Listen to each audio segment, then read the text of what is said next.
Halo, pada saat ini saya akan menjelaskan tentang pajak penghasilan pasal 23 atau PPh 23.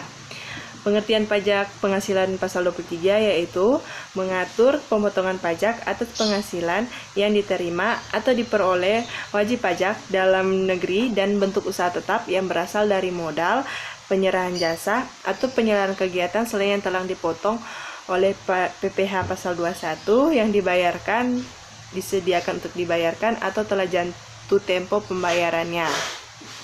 Baru untuk pemotong PPh pasal 23, yang pertama itu ada badan pemerintah, yang kedua subjek pajak badan dalam negeri, yang ketiga penyelenggara kegiatan, yang keempat bentuk usaha tetap, yang kelima perwakilan perusahaan luar negeri lainnya, yang terakhir yang keenam orang pribadi sebagai wajib pajak dalam negeri yang telah mendapatkan penunjukan dari Direktur Jenderal Pajak untuk memotong pajak PPh pasal 23. Yang berikut untuk objek pemotongan PPh pasal 23, yang pertama itu dividen, baru yang kedua bunga termasuk premium, diskonto, dan imbalan karena jaminan pengembalian utang. Baru yang ketiga itu royalti, yang keempat hadiah, penghargaan bonus, dan sejenisnya selain yang telah dipotong pajak penghasilan sebagaimana dimaksud dalam pasal 21. Baru yang berikut yang kelima, sewa dan penghasilan lain sehubungan dengan pengguna harta kecuali sewa tanah dan atau bangunan. Baru yang terakhir yang keenam, imbalan sehubungan dengan jasa teknik, jasa manajemen, jasa konstruksi, jasa konsultan, dan jasa lain selain jasa yang telah dipotong pajak penghasilan pasal 21. Baru untuk pengecualian objek pemotongan PPh pasal 23, yang pertama itu penghasilan yang dibayar atau terutang kepada bank. Baru yang kedua, sewa yang dibayarkan atau terutang sehubungan dengan sewa guna usaha dengan hak opsi.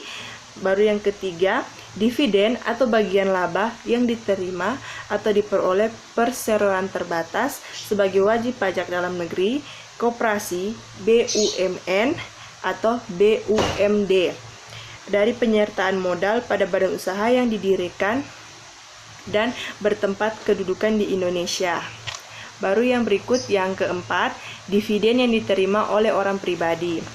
Yang kelima, bagian laba yang diterima atau diperoleh anggota dari perseroan komanditer yang modalnya tidak terbagi atas saham-saham, persekutuan, perkumpulan, firma, dan kongsi termasuk pemegang unit penyertaan kontrak investasi kolektif.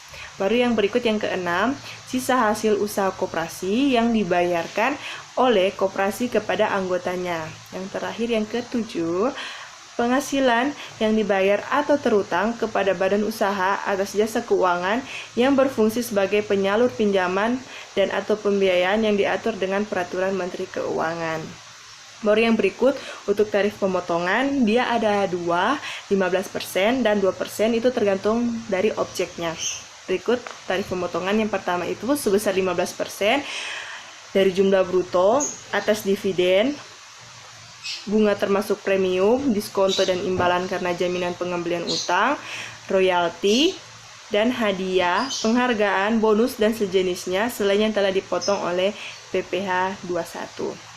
Baru yang berikut untuk tarif 2% dari jumlah bruto tidak termasuk pajak pertambahan nilai seperti sewa dan penghasilan lain sehubungan dengan penggunaan harta kecuali sewa tanah dan atau bangunan.